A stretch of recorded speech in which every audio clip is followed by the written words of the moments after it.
So Darktide got a major update to its itemization. There's a new map, and they did a minor rework to the Psyker talent tree.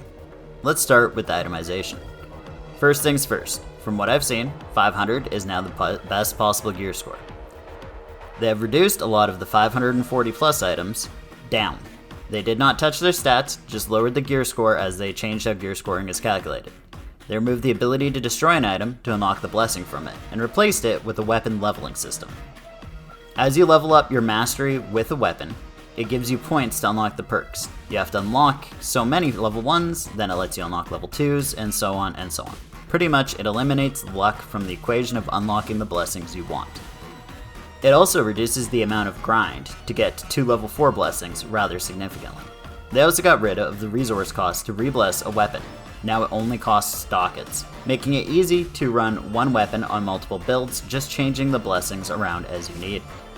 Also, on the list of itemization changes, there is no longer a cap to the amount of changes you can make on a weapon, meaning you can change both perks and both blessings without an issue.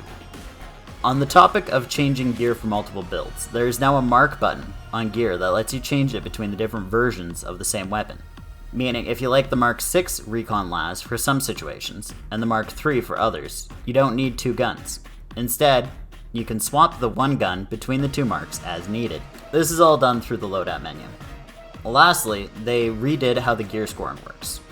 It's now also tied to mastery. As you level the mastery, it increases the gear score cap that you can get on items within that category, making it quicker and easier to get to gear score 500. With this, they also added a lower and upper roll on a single piece of gear. You can take the gear to the shrine of the Omnissiah to increase the stats on a piece of gear until you hit the upper limit that was rolled. New map, all aboard! As part of this update, they also introduced a new map, the train map, Rolling Steel. It's chaotic with large amounts of mobs in a small area. It's also timed. If you don't get to the end of the train in time, you'll lose. You have around 8 minutes to clear to the end of the train and destroy the control system or the mission is over. It's nice to have a short map with a guaranteed time for those moments when you're not sure if you have time to do a full run of one of the other maps.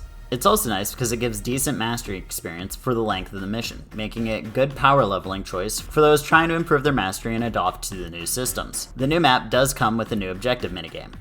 In the game, your goal is to try to keep the dot in the middle. As long as the dot is not on the edge, progress will be made. There is a plus and minus to the new minigame. The plus is, if you get knocked off the objective, it doesn't reset. It keeps the progress. The downside is, it takes way longer to complete compared to other objectives of this type. Small changes. They added a few nodes to the Psyker tree to help balance them out and buff them up a little bit. The most standout of which is a new talent that makes it where instead of going down when you overperil, instead you take the corruption damage but don't actually fall. This is really good to help players learn Psych.